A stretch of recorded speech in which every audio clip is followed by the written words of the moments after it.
ഒരു പ്രതീക്ഷിക്കുന്നത് 75% പോളിംഗ് ഉണ്ടാകും എന്നാണ്. അവസാന കണക്ക് ലഭിച്ചാൽ മാത്രമേ കൃത്യമായ കണക്ക് ഷെയർ ചെയ്യാൻ കഴിയുള്ളൂ.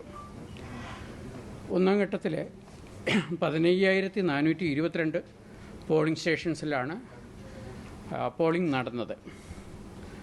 അതിൽ ആലപ്പുഴ ജില്ലയിലെ മണ്ണഞ്ചേരി ഗ്രാമപഞ്ചായത്തിലെ 5-ാം വാർഡിലെ 1-ാം പോളിംഗ് സ്റ്റേഷൻ, അത് മണ്ണഞ്ചേരി ഗവൺമെൻറ് ഹൈസ്കൂൾ തെക്ക് ഭാഗം എന്നുള്ള പോളിംഗ് സ്റ്റേഷനിലെ പോളിംഗ് തടസ്സപ്പെട്ടതിനെ തുടർന്ന് അവിടെ റീപോളിങ്ങിന് ഉത്തരവായിട്ടുണ്ട്. ആ റീപോളിംഗ് മറ്റന്നാൾ നടത്തും.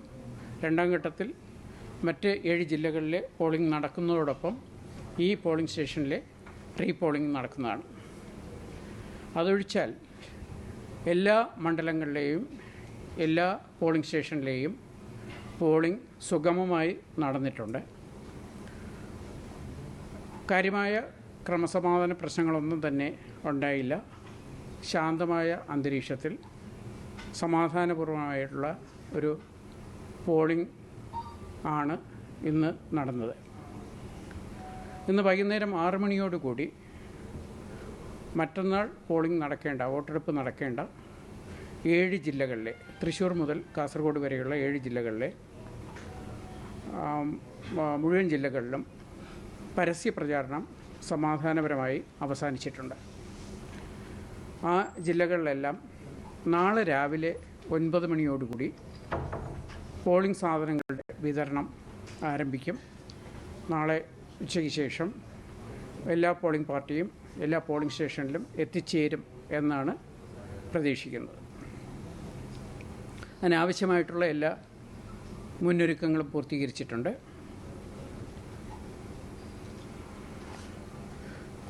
അടുത്ത ഘട്ടത്തിൽ മറ്റന്നാൾ നടക്കുന്ന 2-ാം ഘട്ട വോട്ടെടുപ്പിൽ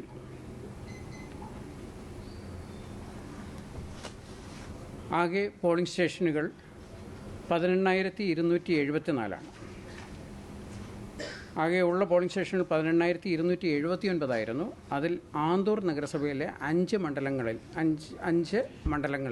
വാർഡുകളിൽ എതിരില്ലാതെ സ്ഥാനാർത്ഥികൾ തിരഞ്ഞെടുക്കപ്പെട്ടതുകൊണ്ട് അവിടുത്തെ 5 പോളിംഗ് സ്റ്റേഷനിൽ വോട്ടെടുപ്പ് ഉണ്ടാകില്ല. അതേസമയം മലപ്പുറത്ത് ഒരു പഞ്ചായത്ത് വാർഡിൽ ഒരു സ്ഥാനാർത്ഥി അന്തരിച്ചതിനെ തുടർന്ന് ആ ഗ്രാമപഞ്ചായത്ത് വാർഡിലേക്കുള്ള തിരഞ്ഞെടുപ്പ് മാറ്റിയിട്ടുണ്ട്. അതേസമയം ആ വാർഡിലുള്ള ബ്ലോക്ക് പഞ്ചായത്തിലേക്കും ജില്ലാ പഞ്ചായത്തിലേക്കുമുള്ള പോളിംഗ് നടക്കും. അങ്ങനെയാണ് 18,279 പോളിംഗ് സ്റ്റേഷനിൽ 18,274 പോളിംഗ് സ്റ്റേഷനിലായിരിക്കും പോളിംഗ് ഉണ്ടാവുക. ആകെ 604 തദ്ദേശ സ്ഥാപനങ്ങളിലെ 12,391 വാർഡുകളിലേക്കാണ് പോളിംഗ് നടക്കുന്നത്. ഈ 2-ാം ഘട്ട പോളിംഗ് നടക്കുന്ന 7 വാർഡുകളിൽ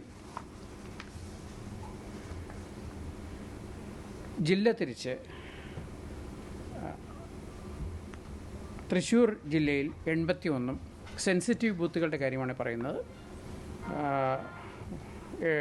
പാലക്കാട് 180, മലപ്പുറത്ത് 295, കോഴിക്കോട് 166, വയനാട് 189, കണ്ണൂർ 1025, കാസർഗോഡ് 119.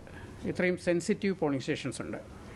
ആ പോളിംഗ് സ്റ്റേഷൻസിലെല്ലാം വെബ്കാസ്റ്റിംഗ് ഫെസിലിറ്റി അറേഞ്ച് ചെയ്തിട്ടുണ്ട്. വെബ്കാസ്റ്റിംഗ് നിരീക്ഷിക്കുന്നതിനായിട്ട് ജില്ലാ തലത്തിൽ കൺട്രോൾ റൂമുണ്ട്. കൂടാതെ സ്റ്റേറ്റ് ഇലക്ഷൻ കമ്മീഷൻ ആസ്ഥാനത്ത് കൺട്രോൾ റൂമുണ്ട്. യഥാസമയം കൃത്യമായി ഓരോ പോളിംഗ് സ്റ്റേഷനിലും നടക്കുന്ന കാര്യങ്ങൾ ഇവിടെ നിന്ന് വീക്ഷിക്കുവാൻ കഴിയും. അപ്പോൾ തന്നെ കമ്മീഷനും ജില്ലാ കളക്ടർക്കും ആ പോളിംഗ് സ്റ്റേഷനിലെ കാര്യങ്ങൾ കാണുകയും അതനുസരിച്ച് നിർദ്ദേശങ്ങൾ നൽകുകയും നടപടികൾ സ്വീകരിക്കുകയും ചെയ്യുന്നതിന് ഉള്ള സൗകര്യമാണ് കൺട്രോൾ റൂം വഴി ഏർപ്പെടുത്തിയിട്ടുള്ളത്. ഇത്രയുമാണ് എനിക്ക് സൂചിപ്പിക്കുന്നത്. ശാസ്തമംഗലത്തിലെ NDA സ്ഥാനാർത്ഥി ഒരു സർവേ ഫലം ഇന്ന് രാവിലെ ഫേസ്ബുക്കിൽ ഷെയർ ചെയ്തു. അത് മാധ്യമ വാർത്ത വന്ന ഉടനെ തന്നെ പോലീസ് കൺട്രോൾ റൂമിൽ സൈബർ സെല്ലിലേക്ക് നമ്മൾ നിർദ്ദേശം കൊടുത്തു. അപ്പോൾ തന്നെ അത് പിൻവലിച്ചതായിട്ടാണ് നമുക്ക് റിപ്പോർട്ട് കിട്ടിയിട്ടുള്ളത്. കൂടാതെ അത് ഷെയർ ചെയ്തിട്ടുള്ള വെബ്സൈറ്റുകളിൽ നിന്നും അത് മാറ്റിയിട്ടുള്ളതായിട്ടും പോലീസ് കൺട്രോൾ റൂമിൽ നിന്ന് അറിയിച്ചിട്ടുണ്ട്. അത് ജില്ലാ കളക്ടറും ബന്ധപ്പെട്ട ഭരണാധികാരിയും പരിശോധിച്ച് കമ്മീഷൻ റിപ്പോർട്ട് ചെയ്യുന്ന മുറയ്ക്ക് തുടർ നടപടികളുണ്ടാകും.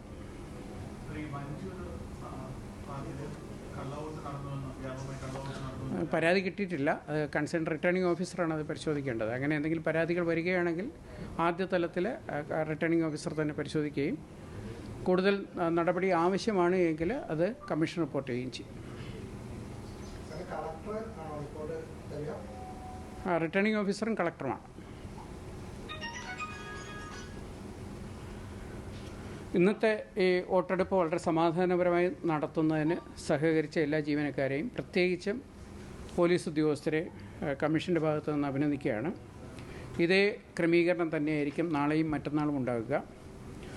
മറ്റന്നാൾ വോട്ടെടുപ്പ് കഴിഞ്ഞതിന് ശേഷം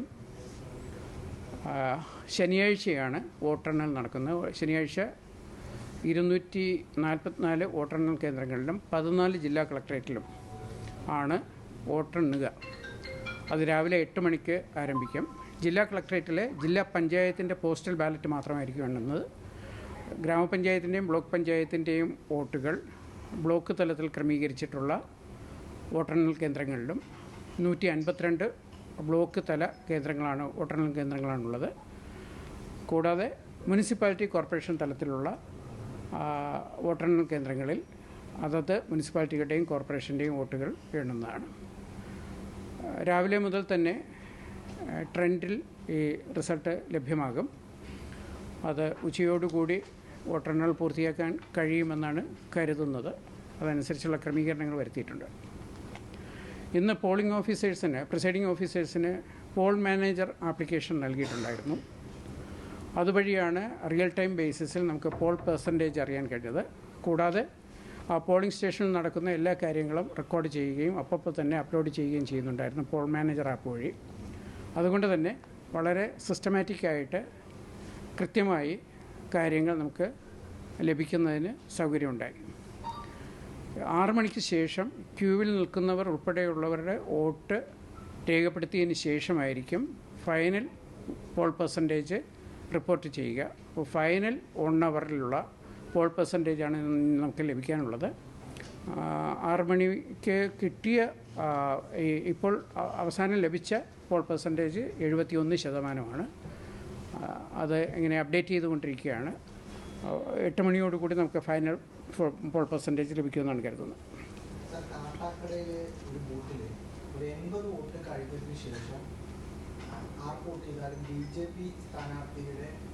അങ്ങനെ ഒരു പരാതി ഇവിടെ കമ്മീഷനിൽ ലഭിച്ചിട്ടില്ല, കേട്ടിട്ടില്ല.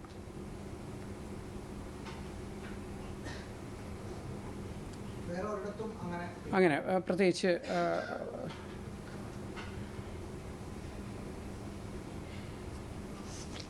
മറ്റൊന്ന്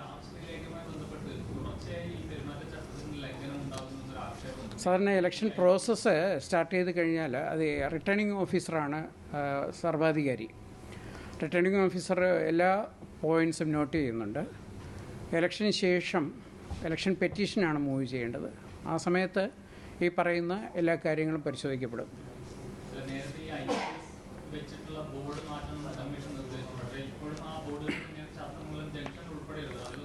അല്ല, MCC വയലേഷൻ സംബന്ധിച്ച് സംബന്ധിച്ചുള്ള ഡീറ്റെയിൽഡ് ഗൈഡ് ലൈൻ എല്ലാ കാൻഡിഡേറ്റ്സിനും പൊളിറ്റിക്കൽ പാർട്ടീസിനും ഷെയർ ചെയ്തിട്ടുണ്ട്, ഉദ്യോഗസ്ഥർക്കും ഷെയർ ചെയ്തിട്ടുണ്ട്. അപ്പോൾ വയലേഷൻസ് ഉണ്ടാകുന്ന സമയത്ത് അപ്പോൾ തന്നെ കമ്മീഷൻ ഇടപെടുന്നുണ്ട്. അതിൻ്റെ സീരിയസ്നെസ് അനുസരിച്ച് ഫർദർ നടപടികളുണ്ടാകും.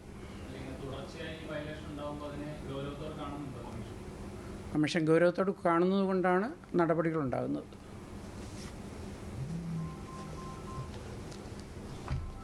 മറ്റെന്തെങ്കിലും അവസാനിപ്പിക്കാം. Thank you.